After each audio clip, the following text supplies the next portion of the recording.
Perang di Timur Tengah kembali memanas. Amerika Serikat dan Iran kembali saling serang. Perang membara setelah Presiden Donald Trump menyatakan gencatan senjata dengan Iran telah berakhir. Sementara perebutan Selat Hormuz pun kembali terjadi. Apakah perang akan semakin mengganas? Bersama saya Fazilah Khairunisa, inilah The Prime Show selengkapnya.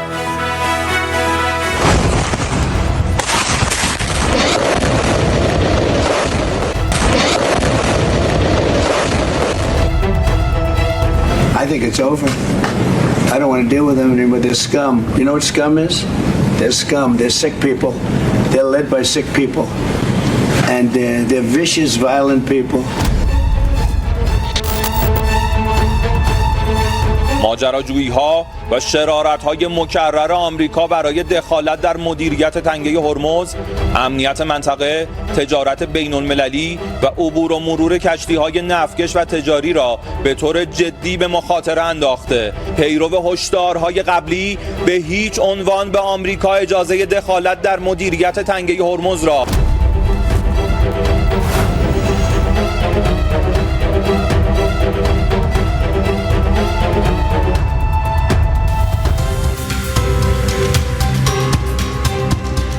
Amerika Serikat mengerahkan sejumlah drone laut Saronic Crosshair untuk menyerang pelabuhan Bandar Abbas di Iran.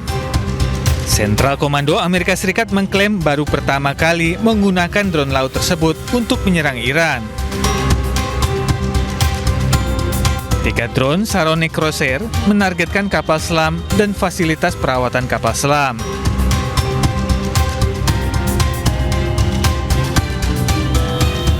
Drone laut bertenaga diesel sepanjang 24 kaki ini diproduksi Saronic Technologies yang berbasis di Texas, Amerika Serikat. Pada Juni 2026 lalu, drone laut ini pernah berjasa menyelamatkan 2 pilot helikopter Apache Amerika Serikat yang jatuh di Teluk Persia. Militer Iran melakukan serangan balasan dan mengklaim telah menyerang pangkalan Amerika Serikat di Bahrain.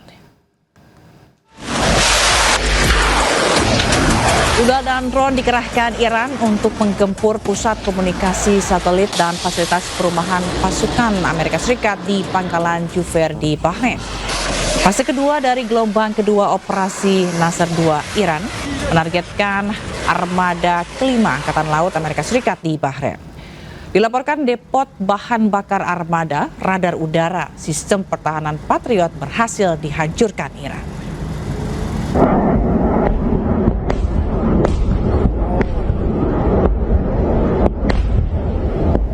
Selain Bahrain, militer Iran juga menyerang pangkalan AS di Yordania.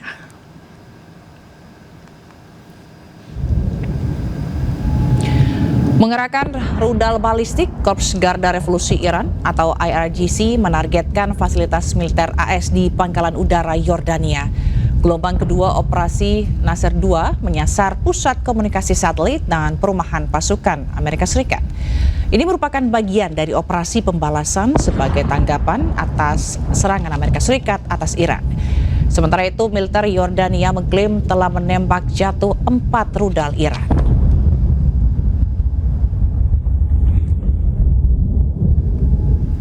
Pemirsa, Bandara Internasional Sana'a di Yaman kembali menjadi target sasaran serangan.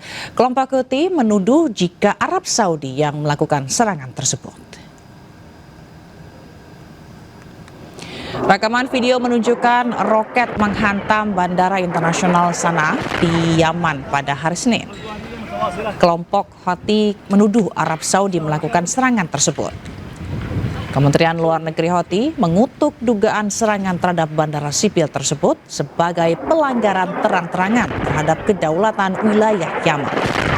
Serangan ini diduga untuk mencegah pesawat Iran mendarat di Sana'a. Pesawat Iran dilaporkan membawa delegasi Houthi yang kembali dari upacara pemakaman mantan pemimpin tertinggi Iran Ali Khamenei. Sementara Arab Saudi belum menanggapi tuduhan tersebut. Menanggapi sejumlah serangan yang melanggar wilayah udara, tepatnya di Bandara Sana'a, Yaman bersumpah akan melakukan serangan balasan.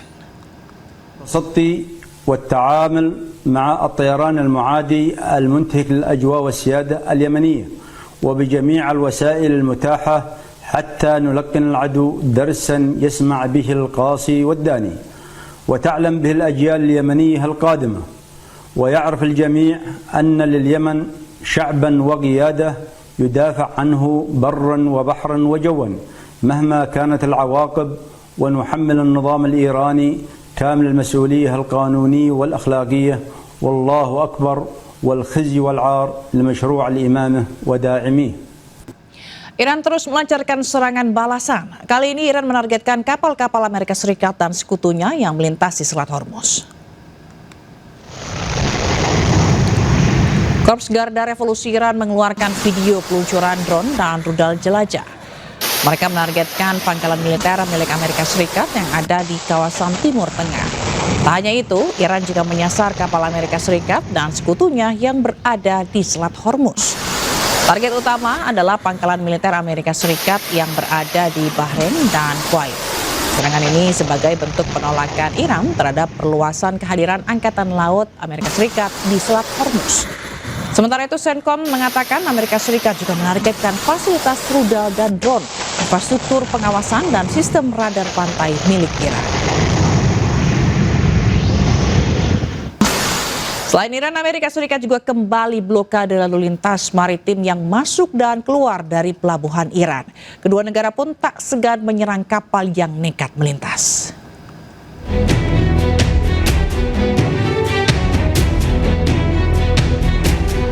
Amerika Serikat terus melancarkan serangannya ke sejumlah wilayah Iran di sekitar Selat Hormuz. AS beralasan serangan ini menargetkan Angkatan Laut Iran.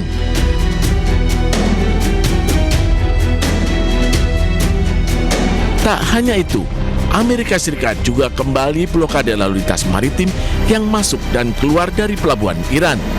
Namun, AS mengizinkan pelayaran komersial lain untuk berlayar selama tidak berlabuh di pelabuhan Iran.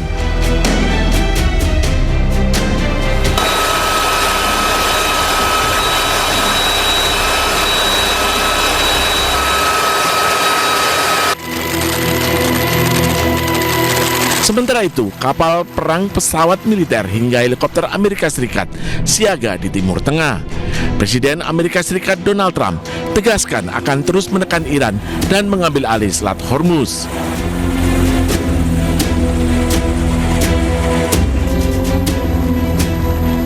Well, I think it's going very fast. We've demolished their military. We're hitting them very hard. We had a deal yesterday or the day before yesterday. It was all done. And then they broke up that deal immediately because they found out there was something in the deal they didn't like. And they're wired differently, and we're not going to put up with it. We are just going forward with attacking them tonight. We're taking out all of their capability for anything having to do with the Strait, with the Hormuz Strait. And I think in the end, we will end up just controlling the whole thing.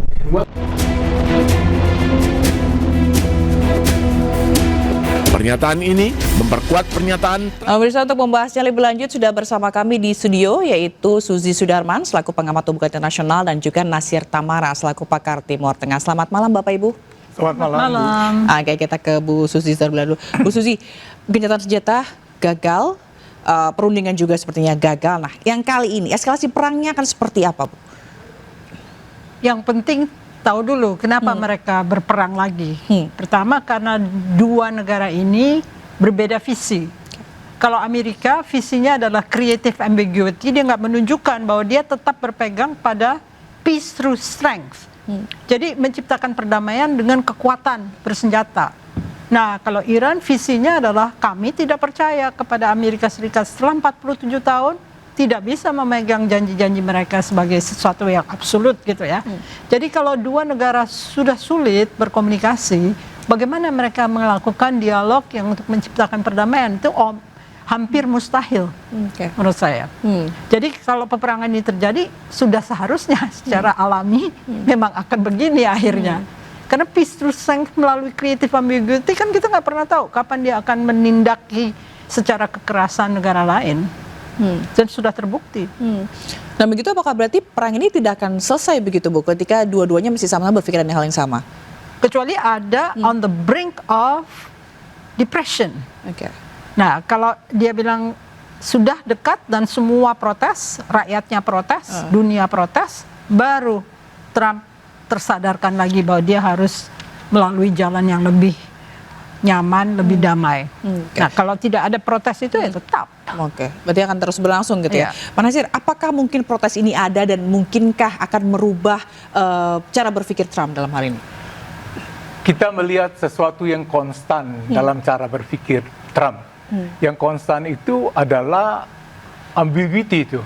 Jadi dia membuat orang tidak bisa menebak apa sebetulnya pikiran dia. Hari ini dia bisa bilang A, stop peperangan, kembali ke meja perundingan. Besok dia bilang ceasefire itu, meja perundingan itu sudah gagal, kita perang lagi gitu. Jadi bayangkan kalau kita ini menjadi seorang pemimpin Iran, betapa sulitnya untuk menangani itu. Hanya orang Iran kelebihannya, sejak mereka melakukan prosesi pemakaman Ayatollah Ali Khamenei, mereka menunjukkan bahwa mereka itu sangat solid. Mengumpulkan 20 juta orang ya di dalam sebuah pemakaman untuk sebuah negara yang penduduknya kurang dari 100 juta, itu bukan sedikit. Karena itu pasti orang-orang dewasa bisa kan, nggak ngitung bayi, segala gitu, di atas 17 tahun. Dan itu menunjukkan ke dunia bahwa Iran itu kuat, bisa bertahan, dan tidak terisolir. Artinya, tidak terisolir, mereka mempunyai potensi untuk mendapat senjata-senjata baru untuk berperang dalam jangka yang cukup lama. Mereka melihat bahwa betapa tidak berperi kemanusiaannya Presiden Amerika Serikat.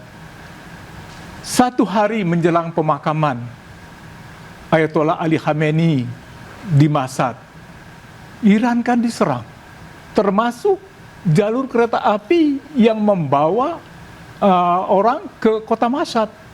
Itu kan sesuatu yang simbolis.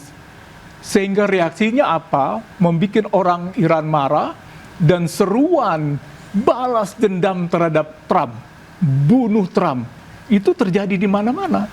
Yang akhirnya membuat Trump juga gentar ketika dia di seberang Iran kan, dia lagi di Turki dalam pertemuan dengan negara-negara Patah Atlantik. Dan dia bicara, wah saya ini diincer katanya oleh Iran, katanya masuk dalam target pembunuhan kan. Dia mengaku bilang begitu, dan orang bisa melihat bahwa ternyata ya, dia gentar juga sehingga mengatakan itu pada rapat di mana puluhan dari negara-negara Pakta Atlantik itu ada. Artinya apa? Dia menunjukkan kepada fakta militer yang terkuat di dunia itu bahwa halo, tolonglah bersimpati pada saya Amerika Serikat. Kamu kan udah gak membantu saya pada waktu perang 40 hari itu kan. Sekarang saya diancam begini. Dan artinya apa? Orang Iran sudah siap sekarang untuk perang sampai kapanpun juga. Karena strategi mereka adalah bertahan melawan gempuran-gempuran itu. Dan mereka sudah merasa lega karena pemakaman itu, proses pemakaman yang penuh bahaya.